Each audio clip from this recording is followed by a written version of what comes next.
સાથીઓ, આ જે ચૂંટણી છે એટલે કે આખો ભારત દેશ લોકશાહીનું પર્વ ઉજવી રહ્યું છે, લોકતંત્રનું પર્વ ઉજવી રહ્યું છે અને આપણા માટે એક તક મળી છે. એ તક એટલા માટે મળી છે કે જે આ લોકો બંધારણ બદલવાની વાત કરે છે તેમને ઉખાડી ફેંકી દેવાની તક મળી છે. બીજી આપણને તક મળી છે કે જે લોકો લોકશાહીને ખતમ કરવાની વાત કરે છે તેમને ઉખાડી ફેંકવાની આપણને તક મળી છે. તો મારે મારા ભાઈઓ, બહેનો, વડીલો, સાથીઓ બધાને કહેવાનું છે કે 7મી મેના રોજ આપણા ગુજરાતમાં પણ ચૂંટણીનું પર્વ છે, એટલે કે મતદાન છે. તો આપણે સૌએ આપણી ફરજ સમજો, આપણું ધર્મ સમજો કે આપણું કર્મ સમજો કે ભારત દેશના લોકતંત્રને બચાવવા માટેની આપણી નેમ સમજો. આપણે સૌએ 7 તારીખે વહેલામાં વહેલી સવારે પોતાના મતદાન મથકે પહોંચી જવાનું છે અને આપણા હિંમતસિંહ પટેલ કે જેઓ પૂર્વ અમદાવાદના આપણા ઉમેદવાર છે, તેમજ સાથે સાથે ભરતસિંહ મકવાણાજી કે જેઓ પશ્ચિમ અમદાવાદના ઉમેદવાર છે, તેમને નિશાન ઉપર એટલે કે પંજાના નિશાન ઉપર બટન દબાવીને આપણે એમને જંગી બહુમતીથી જીતાવીને સાંસદમાં મોકલવાનું છે. મારે કહેવાનું છે કે સાંસદ એટલે કે શું? ત્યાં કાયદા બને છે, આપણા માટે કાયદા બને છે, ગરીબો માટે, અમીરો માટે, બધા જ લોકો માટે કાયદા બને છે.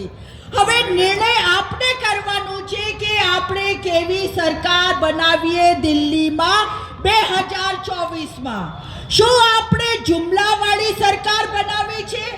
શું આપણે ફેંકોવાળી સરકાર બનાવી છે? શું આપણે તાનાશાહીવાળી સરકાર બનાવી છે? શું આપણે બંધારણને ખતમ કરનારી સરકાર બનાવી છે? હવે નિર્ણય આપને અને અમારે કરવાનું છે.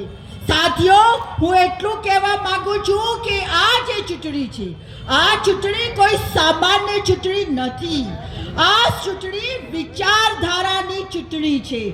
એક તરફ મનુવાદી વિચારધારા, ફાસીવાદી વિચારધારા, ગોડસેની વિચારધારા અને દામોદર વિનાયકની વિચારધારા છે, તો બીજી તરફ બાબા સાહેબ આંબેડકરની વિચારધારા છે, મહાત્મા ગાંધીજીની વિચારધારા છે, જવાહરલાલ નહેરુની વિચારધારા છે, સરદાર વલ્લભભાઈ પટેલની વિચારધારા છે અને આપણે ઇન્કલાબી આપણા ભગતસિંહ, સુખદેવ અને રાજગુરુની વિચારધારા છે, સુભાષચંદ્ર બોઝની વિચારધારા છે. તો આપણે નક્કી કરવાનું છે કે આપણે કઈ વિચારધારાને આપણે આગળ લઈ જવાનું છે.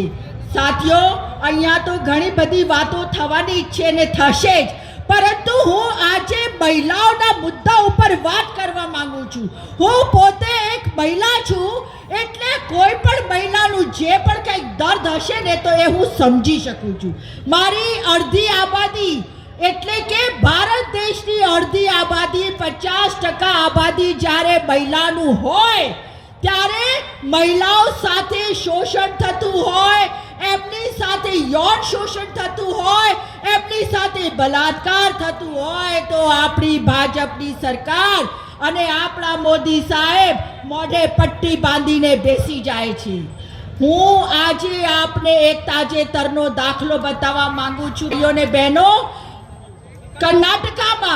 કર્ણાટકામાં જે પ્રજ્વલના છે એને 3000 જેટલી વિડીયો ક્લિપ બનાવી છે. 3000 અને 3000 વિડીયો ક્લિપમાં નાની દીકરીઓથી લઈને ઉંમર લાયક બહેનોને પણ એણે છોડ્યા નથી અને આજે કર્ણાટકામાં એ વ્યક્તિની ક્લિપો ઘરે ઘરે પહોંચી ગઈ છે અને એ કોણ છે આપણે ઓળખવાની જરૂર છે.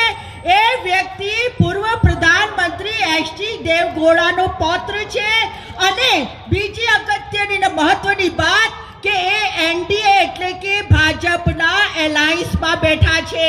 એ જનતા દળ સેક્યુલર એ ભાજપની એલાયન્સ છે અને એમના મંચ ઉપર એ વ્યક્તિ સાંસદ છે અને એના મંચ ઉપરથી આપણા નરેન્દ્ર મોદી સાહેબ એમનો પ્રચાર કરે છે અને કહે છે કે તમે એને વોટ આપો એટલે કે તમે મારા હાથ મજબૂત કરો. તો મારે તો એ જ કહેવાનું છે કે મોદી સાહેબ કહે છે કે મારો પરિવારને હવે મોદીના પરિવાર.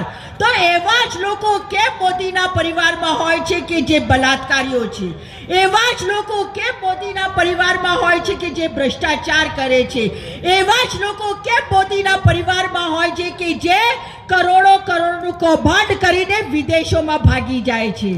તો મારે કહેવાનું છે કે આપણે ઓળખવાની જરૂર છે.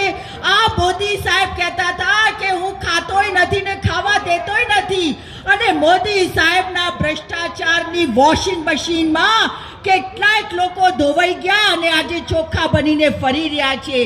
આ છે એમનું ચરિત્ર, ચાલ અને ચહેરો. તો સાથીઓ, હવે આપણે 10 વર્ષ સુધી તો છેતરાયા. પહેલી વખત આપણે એમ વિચાર્યું કે ભાઈ આપણા ગુજરાતી છે, દિલ્હીમાં જશે તો કંઈક સારું કરશે, પરંતુ ગુજરાતમાં તો ઠીક એમણે આખી ભારત દેશની ઘોર ખોદી કાઢી સાથીઓ. અને હવે પછી આપણે બીજી વાર એમને તક આપી કે ચલો કંઈ વાંધો નથી, આવવા દો, આપણો જ માણસ છે ને આપણા પ્રધાનમંત્રી છે. પરંતુ આપે જોયું હશે જે 70 વર્ષમાં કે 60 વર્ષમાં ગેસનો બાટલો હતો, મારી બહેનોને ખબર છે, 400 રૂપિયાનો ગેસનો બાટલો આજ મોદી સાહેબે 1100 રૂપિયા પહોંચાડી દીધો. 50 રૂપિયાનું પેટ્રોલ અને ડીઝલ આ મોદી સાહેબે 100 રૂપિયા ઉપર પહોંચાડી દીધો. આપણે ટામેટાનો ભાવ 200 રૂપિયાથી વધતો જોયો છે, આપણે આદુનો ભાવ 400 રૂપિયાથી વધતો જોયો છે. ને એવા તો અનગિનત વસ્તુઓ છે કે જેમણે જીએસટી નાખીને કે ભાવ વધારો કરીને આપણી જે મધ્યમવર્ગીય બહેનો છે એમને મુશ્કેલીમાં મૂકી દીધેલી છે. તો મારે ઘણું બધું કહેવાનું હોય, પરંતુ અહીંયા ઘણા બધા આપણા સિનિયર નેતાઓ બેઠા છે. અત્યારે આ એવો સમય છે કે આપણે ટૂંકમાં આપણી વાત પતાવવાની હોય તો હું એટલું જ કહીશ. આપણે સૌને ખબર હોય કે ચા હોય ને, ચાને એકવાર ઉકાળીને પીએ ને તો ચાલે, ચાને બીજી વાર ઉકાળી પીએ ને તો પણ ચાલે, પરંતુ ચાને ત્રીજી વાર ન ઉકાળાય એટલે કે ચા ઝેર બની જાય. તો હવે આપણે સમજી જવાનું છે કે એકવાર લાયા, 2 વાર લાયા, પરંતુ ત્રીજી વાર લાવવાનું નહીં જ. આપ અહીંયાથી નિર્ણય કરી લ્યો કે મોદી તો નહીં જોઈએ, કમલ તો નહીં જ જોઈએ, ભાજપ તો નહીં જ જોઈએ, આવી ભ્રષ્ટાચારી સરકાર નથી જોઈતી. એટલે હવે હું મારી વાત પૂરી કરું છું. અહીંયા મને આયોજકોએ જે બોલવાની તક આપી, મારી વાત આપણી સામે રજૂ કરવા માટે જે તક આપી છે એ બદલ ખૂબ ખૂબ આભાર. જય ભીમ, જય ભારત. આભાર બેનશ્રી. હવે આપણા પૂર્વ કોર્પોરેટર અને સિનિયર કોંગ્રેસી આગેવાન માન્ય ગણપતભાઈ પરમાને વિનંતી કરું કે સભાને સંબોધન